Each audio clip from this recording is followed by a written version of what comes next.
Yep. This shows you how to check the air in a tire. Little gauge. Right here. Put it on there, level, like that. Push it.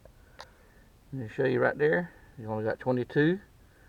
When you put more air in, use about 32, 34 pounds of pressure in the tire, unless it's a big old tire. A little bit of air. Check it again. Let's check it again.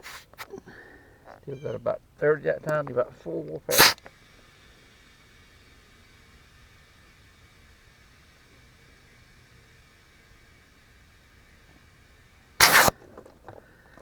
Check it again. There you go, 33 pounds. We'll put 1 more pound in, be 34, match the other one. Always push that back in. Start over again. Get it level. 34. All right. 34. How you check air in the tire?